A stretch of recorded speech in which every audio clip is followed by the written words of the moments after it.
In tonight's Health Watch, more than 70,000 opioid overdose deaths were reported to the CDC in 2017, and that number is likely to go much higher this year. While those numbers are tragic, there's now a different take on the impact this drug crisis is having. CBS 2's Dr. Max Gomez tells us that this is from a 7-year-old girl. That's right, and it's a moving point of view. Well, we usually look at opioid overdose from the perspective of the victim, what demons drove them to get addicted and eventually to OD. What we sometimes forget is that an overdose has a profound effect on everyone around them, like 7-year-old Leila Boris.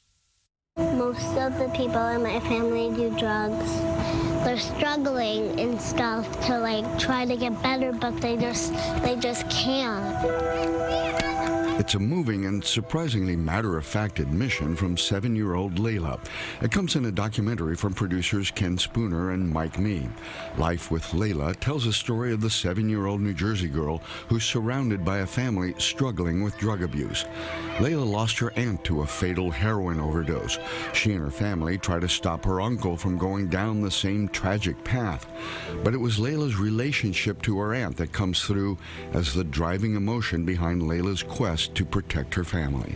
Do you miss her? A lot. Does your mom miss her? Yeah.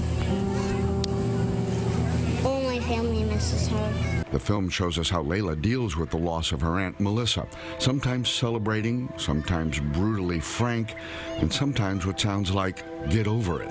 Leila keeps calling this Melissa's party. So, I mean, she was really excited about seeing everybody, and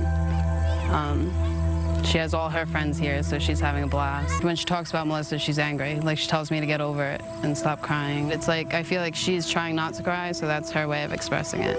She overdosed.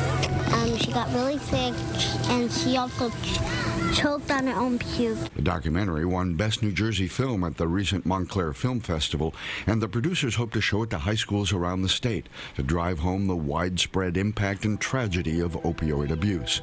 And the loss everyone feels perhaps came through strongest in a letter Melissa wrote to her young niece before she died. I love you to the stars in the sky, Leila. Always remember that. You know, there are many causes and many culprits in the opioid crisis. Doctors who overprescribe, drug companies that pushed unnecessary amounts of painkillers to patients, distributors and regulators who looked the other way when wildly massive amounts of opioids were being diverted into illegal channels, and finally, the lack of effective treatment programs. And all of these will have to be part of the solution to the crisis. That story really brings it home, though. The effect. And amazing, it affects everybody around you. You bet. Thank you, Dr. Max.